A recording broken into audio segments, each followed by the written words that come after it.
David, we should stand still on some of our major highways. We'll have another hazardous waste.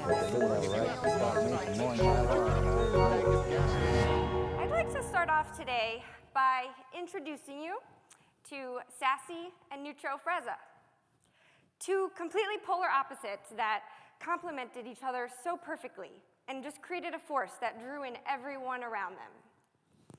A loud and fiery Italian immigrant who brought people together around the tables at his restaurants and created so much joy through his food. A beautiful, smart, talented young woman whose smile could light up a room, whose smart sense of taste landed her managing boutiques in Soho, New York. Together, they wanted to live every day of life to the fullest, and that didn't change even when they became parents.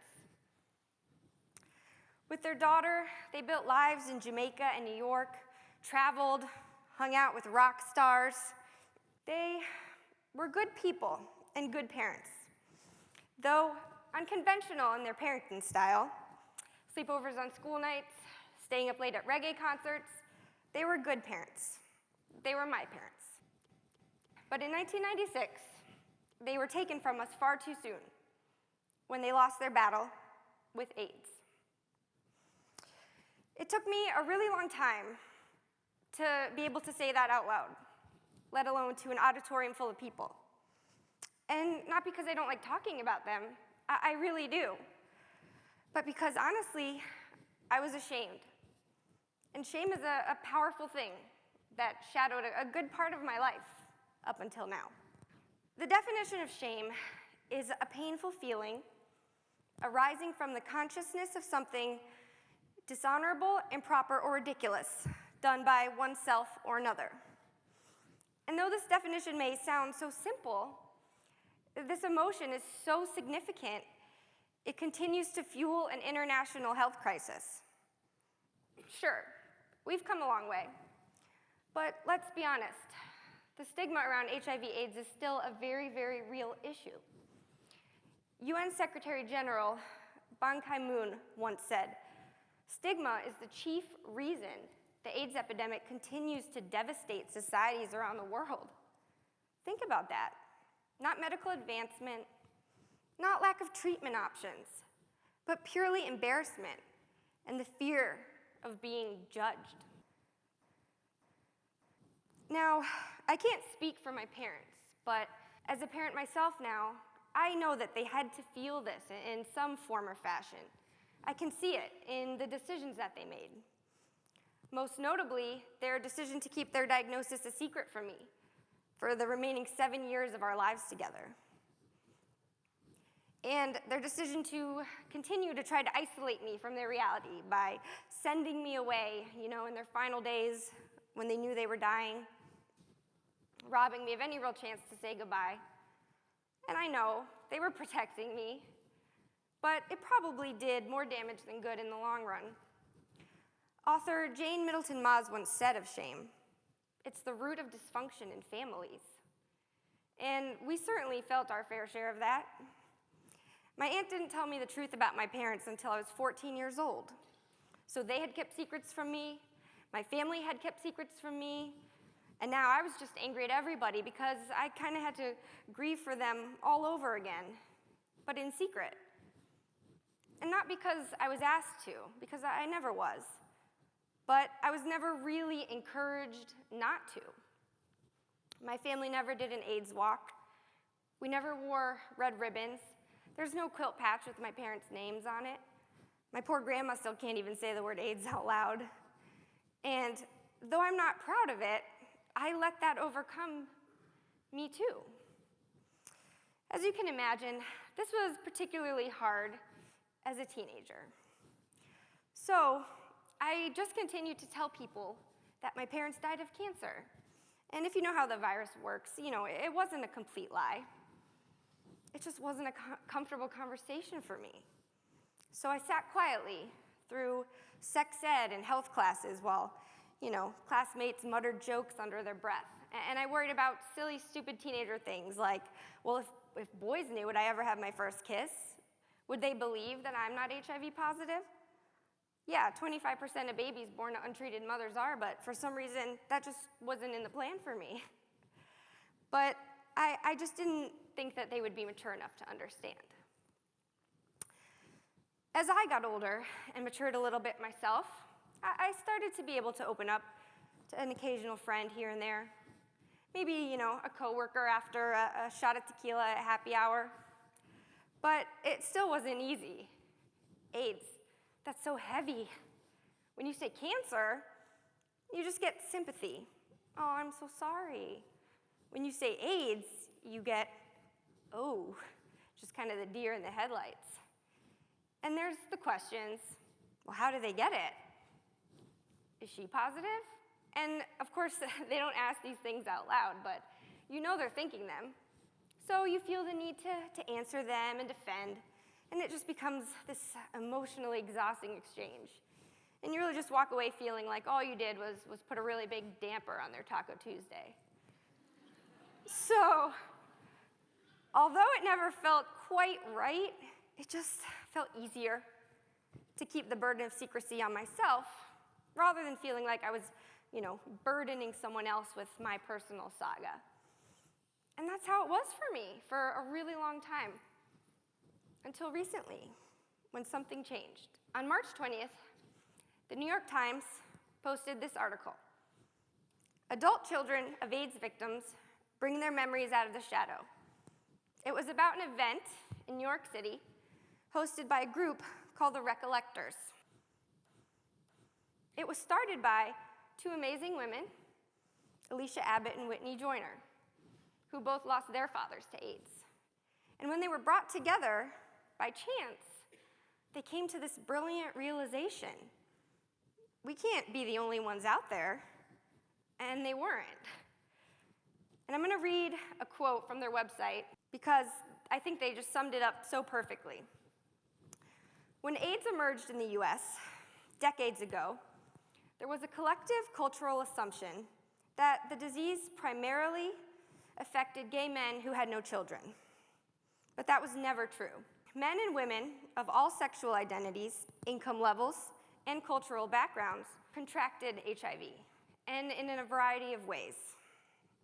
Many of these people, including gay men, were survived by children. Because of the secrecy and stigma surrounding AIDS, both at the height of the crisis in the 80s, 90s, and today, a lot of those who lost parents to the disease learned to keep quiet and to grieve in the shadows.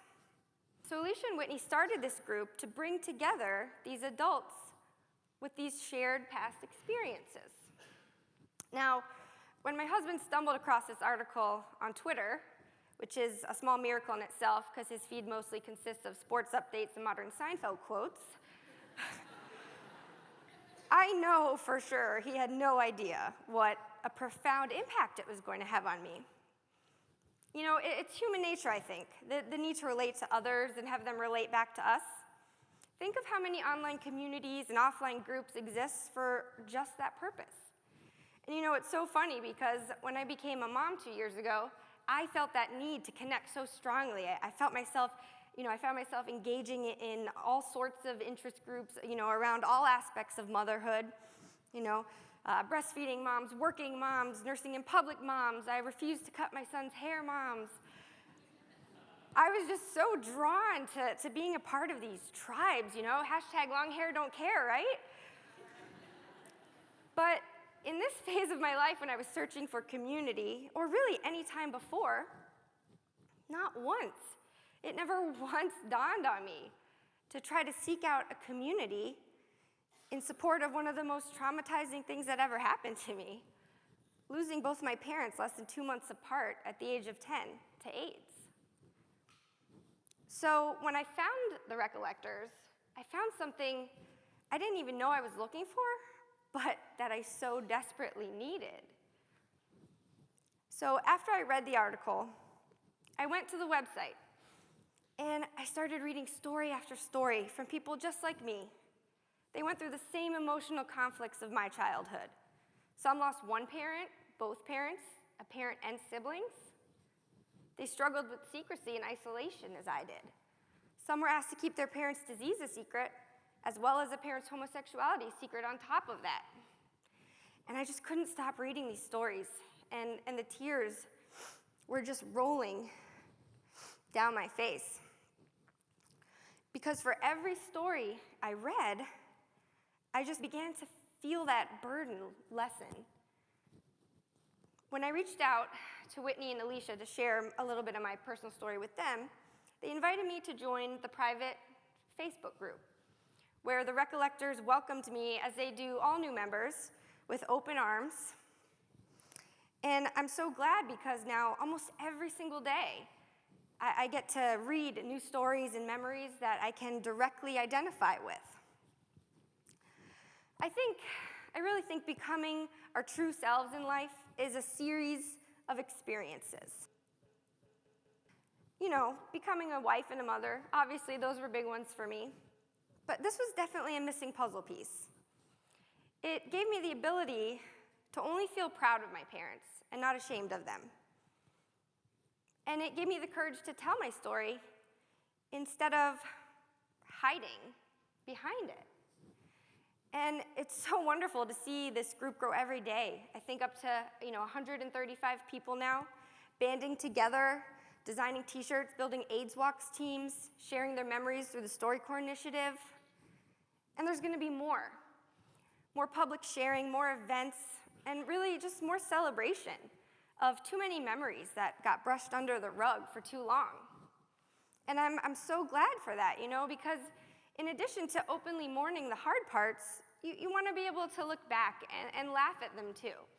I want to look back and laugh at the fact that my mom kept smoking through lung cancer treatment because she knew it didn't matter. But she didn't want to tell me the truth, so to get me off her back, she let me collect those Camel bucks, from the cigarette packs, and pick prizes out of the catalogs. Guarantee I was the only 7-year-old with like a Joe Camel leather motorcycle jacket. And I want to look back and remember my crazy dad, who bought me way too many Barbie dolls, way too much McDonald's, and a puppy that we had to give away about 3 months later, because when he got too big, no one in the house had the physical strength to walk him. And now I can. I can openly celebrate all aspects of their memory. So while I know most of you probably can't directly relate to my experience, I think you can at least relate to this. Shame and fear are strong. They can hold us back. They can paralyze us. But stronger still, I believe, is the power of connection. Because when we can relate to someone and they to us, it eliminates isolation. And when you don't feel alone, you don't have any reason to feel ashamed or scared. No struggle is completely unique, although it feels like that. Believe me, I know. But aren't we lucky to live in an age where at the click of a button we can find a community of people that can relate to us and support us? I'm thankful every day that I found my people in the Recollectors. They gave me the courage to get up on this stage today. And that means a lot, because I think it was important for me, for them, and all the collective parents lost between us, and to share a little bit of this experience with you. So, if you walk away with nothing else today, at least walk away with this.